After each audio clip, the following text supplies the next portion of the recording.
चवालॉजी viewers, अलौकिक में आपका स्वागत है। तो आज हम बात करेंगे राहु देव की। राहु हमारी जिंदगी में क्या कमाल करता है या राहु हमारी जिंदगी में क्या धमाल करता है, और किस तरह हम राहु को साध सकते हैं, क्योंकि राहु को साधना कोई एक आसान काम नहीं है। कलयुग की बात करी जाए तो राहु ही एक वही प्लैनेट है जिसमें इतनी क्षमताएं हैं, जिसमें इतनी पावर है जो किसी भी इंसान की किस्मत को बदल सकता है। अगर आपको जिंदगी में हाई राइज चाहिए, हाई स्टेटस चाहिए, जितने मेटेरियलिस्टिक डिजायर्स हैं वो कोई और ग्रह नहीं दे सकता, वो राहु ही दे सकता है। राहु जिन ग्रहों के साथ होता है, राहु की युति, वो राहु का राजयोग ही होता है जो हमारे को कलयुग में राज सत्ता, राजाओं जैसी शान शौकत और राजाओं जैसी वैभवता हमें राहु प्लैनेट देता है। राहु एक मेलिफिक प्लैनेट है, तभी तो उसे कलयुग का राजा कहते हैं। राहु में इतनी क्षमताएं हैं, इतना स्ट्रेंथ है कि जो हमारी लुमिनरीज हैं, जिनको जो सूर्य हैं, जिसको हम राजा कहते हैं, उसको भी ग्रहण लगा सकता है। चंद्रमा जिसको हम क्वीन ऑफ एस्ट्रोलॉजी कहते हैं, ज्योतिष कहते हैं, उसको भी वो ग्रहण लगा सकता है। तो अब आप सोचिए, जो इतनी बड़ी लुमिनरीज को ग्रहण लगा सकता है राहु, वो कितना चतुर, कितना क्लेवर और कितना इंटेलिजेंट होगा। जो जब अमृत बट रहा था तो राहु ने अपनी इंटेलिजेंस लगाकर, अपनी युति लगाकर, डिसेप्शन का कारक भी राहु है, एक डिसेप्शन को भांपना कि यहाँ कुछ सही नहीं है, ध्यान देना भी राहु का कैरेक्टरिस्टिक है, अटेंशन देना। तो राहु ने अपनी ये सारी क्वालिटीज को लगाया और समझा कि जो मोहिनी रूप में जो विष्णु जी प्रकट हुए थे राक्षसों को डिस्ट्रैक्ट करने के लिए, और जिससे वो अमृत देवताओं को दे दे, तो वो डिसेप्शन जो विष्णु जी ने जो मतलब वीव किया था, उसको किसने इंटरसेप्ट किया, उसको किसने भापा? राहु ने। उसने युति लगाकर, अपना इंटेलिजेंस लगा के बैठ गया पंक्ति में जहां पर देवताओं को अमृत मिल रहा था। उसने अमृत चखा और सूर्य और चंद्रमा ने उसकी शिकायत लगा दी। किसको? हमारे विष्णु जी को। विष्णु जी को ने गुस्सा आया, उन्होंने उसका जो सर है धड़ से अलग कर दिया। सर तो वायु बन गया, वायु की तरह उड़ गया, जो धड़ है वो विष्णु जी के चरणों में चला गया। तो इसका मतलब राहु एक माया है, एयर एलिमेंट है, धुआं है, और Ketu is our roots, our that is हमारा डिटैचमेंट का कारक है, हमारे मुक्ति का कारक, क्योंकि वो श्री हरि के चरण में उधर चला गया। तो मुक्ति के कारक को हम केतु से जोड़ते हैं। राहु को हम माया से जोड़ते हैं, मेटीरियलिस्टिक डिजायर, वैभवता, जो भी चीज बड़ी है। धन आपका बड़ा है तो कहीं ना कहीं राहु वीनस का इन्फ्लुएंस आपकी कुंडली में बहुत होगा। राहु जिस प्लैनेट के साथ जाता है, उस प्लैनेट के जो बिहेवियर है, उसके जो कैरेक्टरिस्टिक है, उसमें वो एक्सप्लोसिवनेस डाल देता है। और जिस घर में बैठा है राहु, आपकी कुंडली के 12 भावों में जिस घर में राहु बैठा होगा, कहीं ना कहीं आपके जिंदगी में, आपके अंदर उस घर को लेके या तो टू मच ऑफ डिजायर्स होंगे, अनकंट्रोलेबल डिजायर्स, या टू मच ऑफ इनसिक्योरिटी भी देता है। भय, आपको डर लगेगा उस घर के जो भी लिविंग प्रॉपर्टीज होती हैं, उसको लेके आपकी लाइफ में कहीं ना कहीं आप इनसिक्योरिटी, डर में रहोगे। राहु बड़े बड़े राजयोग भी देता है। कैसे? अगर राहु आपका कुंडली में केंद्रीय त्रिकोण भाव में है, मतलब पहले भाव में, 5वें भाव में, आपके 9वें भाव में, आपके 4थे भाव में, 7वें भाव में, दशम भाव में, तो राहु आपको राजयोग दे सकता है। और अगर राहु के ऊपर किसी भी ग्रह की दृष्टि नहीं पड़ी और कोई भी ग्रह उसके साथ इन्वॉल्व नहीं है, इट मीन्स राहु अकेला है आपकी कुंडली में, तो उसके अंदर उसकी शक्ति बढ़ जाएगी। अब वो he is like free to give you the result, और वो आपको फर्श से अर्श तक ले जा सकता है।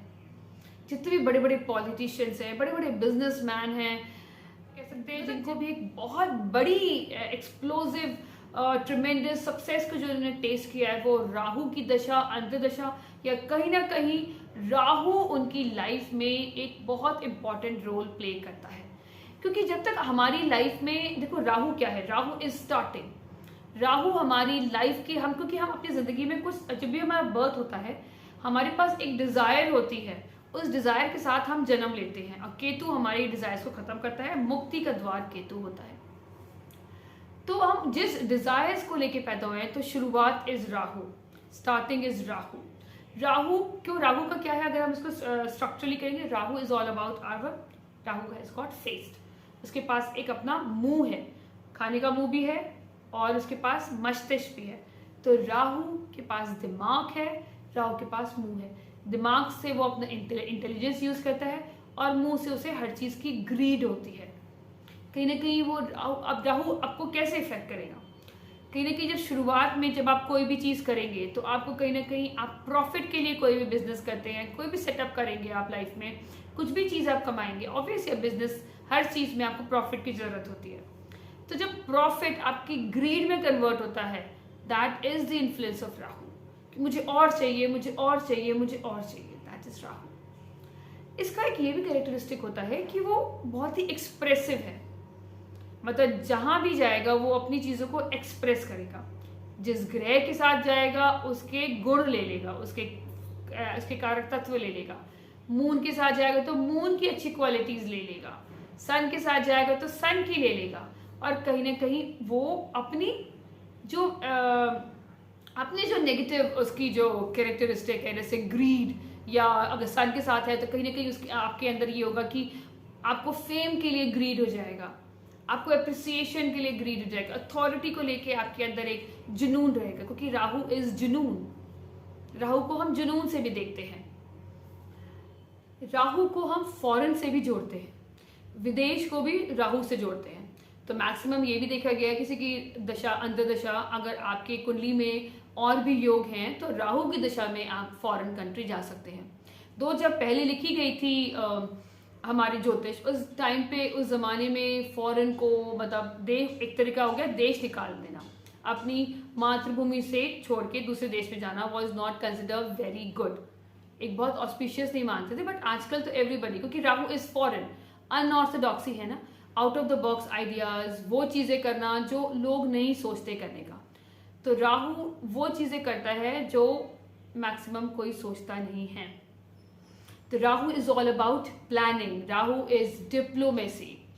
अगर आपका राहु बहुत ही स्ट्रांग होगा तो कहीं ना कहीं आप देखोगे, आप बहुत ही, आपकी जो स्पीच होगी वो बहुत ही डिप्लोमेटिक होगी, आप लाइफ में बहुत ही डिप्लोमेटिकली अपनी लाइफ में अपने रिलेशन को हैंडल करेंगे, अगर राहु आपका अच्छे स्थानों में है और राहु आपको सपोर्ट कर रहा है। राहु को हम एक्सपेंशन से तो बड़े से जोड़ते हैं। अगर आपने लाइफ में बड़ा काम करना है, बड़ा राइज करना है, बड़ा पैसा कमाना है, वो बिना राहु के सपोर्ट के नहीं हो सकता। Rahu is the only planet which can make you a millionaire, multiplication. आज की बात करते हैं तो राहु को हम इनोवेशन से भी देखते हैं। जितने भी हमारे जितने भी गैजेट्स हैं उसको राहु से देखते हैं। मीडिया, आपका जो भी छाया है, क्योंकि राहु क्या है, वो जो चीज़ है वो हमें दिखती नहीं है, धुआं है ना, इट इज़ धुआं। तो राहु का जो मेन कैरेक्टरिस्टिक, जो मेन पॉइंट्स, आपको हमेशा जब भी राहु की दशा अंतर्दशा हो कि आपको ध्यान देना है, अटेंशन देनी है, और कहीं ना कहीं आपको राहु में आपको वो अट्रैक्ट करेगी चीज़ जहाँ पे राहु बैठा होगा। तो राहु आपका जिस प्लैनेट के साथ जुड़ा, जिस घर के साथ जुड़ा, तो वो उस घर के लॉर्ड की तरह काम करेगा। प्लैनेट के साथ जुड़ा तो प्लैनेट की अच्छाइयाँ ले लेगा या बुराइयाँ ले लेगा प्लैनेट की, और कहीं ना कहीं अपनी नेगेटिविटी से उस प्लैनेट के अंदर वो एक कंफ्यूजन क्रिएट करेगा आपके अंदर। तभी तो जब भी राहु की दशा आती है, अगर आपकी दशा जा चुकी है या अगर आप you are still under that Rahu की महादशा अंतर्दशा, यू विल सी कि कहीं ना कहीं आपका जो थॉट प्रोसेस है ना, उसमें वो क्लैरिटी नहीं होगी। चाहे पर राहु किसी भी आपकी कुंडली के किसी भी घर में बैठा हो, जब इनिशियली राहु का महादशा, बेसिकली महादशा, उसमें आप यू विल सी कि आपके अंदर क्लैरिटी नहीं होती है, कहीं ना कहीं आपके अंदर कन्फ्यूजन होती है कि मैं ये करूँ, मैं वो करूँ। और ये ज़्यादा बढ़ जाती है अगर उसके वो किसी मेलेफिक प्लैनेट्स के साथ उसकी युति हो गई है आपको, या उसके ऊपर कहीं से दृष्टि, मीन्स कहीं से उसके ऊपर एस्पेक्ट आ रहा है, सपोज सैटर्न का आ गया, मार्स का आ गया, तो वो चीज़ें और ख़राब हो जाती है।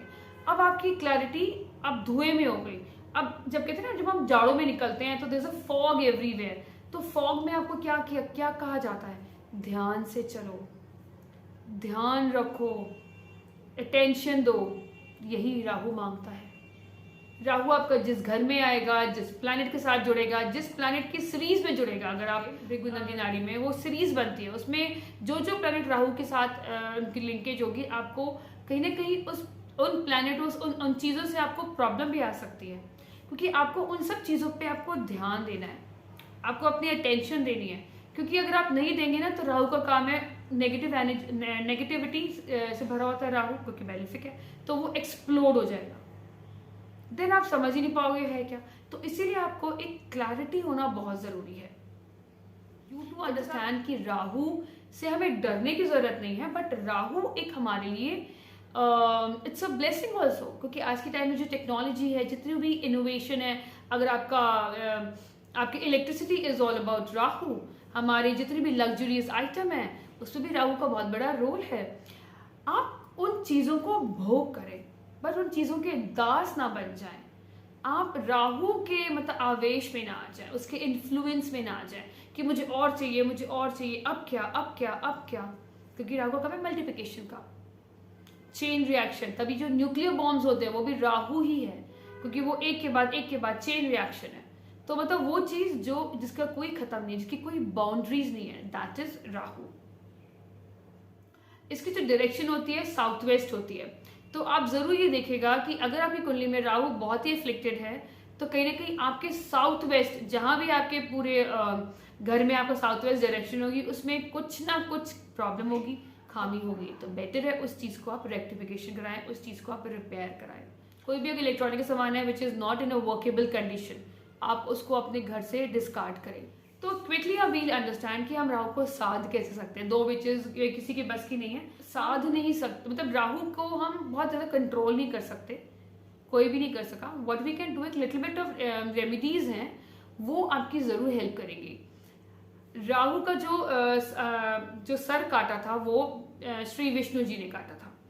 अब हमें राहु की जो प्रॉब्लम बहुत ज़्यादा आ रही है, बहुत बेनिफिक है आपकी कुंडली में राहु, या आपको बहुत ही खराब रिजल्ट दे रहा है। फर्स्ट थिंग इज दैट आप श्री विष्णु का नाम जप करना स्टार्ट कर दें। ओम नमो नारायण का जाप करें। ये नहीं है कि आप मॉर्निंग इवनिंग आपने माला करनी है, whenever you have time. आप ट्रैवल कर रहे हो, आप बैठे, obviously when you are in the bathroom या अपने बेडरूम में, मतलब आप उस सिचुएशन पे ना करें। बट अगर आप आइडल बैठे हैं, आप if you are going for a walk, आप ओम नमो नारायण, और अदरवाइज हरे रामा हरे कृष्णा हरे कृष्णा हरे रामा हरे कृष्णा। ये जो एक मैजिकल मंत्र है, it has the capacity, it has the potential to change your life. और राहु की जब महादशा अंतर्दशा में प्रॉब्लम आती है, तो इससे बड़ी रेमेडी नहीं है। हरे रामा हरे कृष्णा कृष्णा।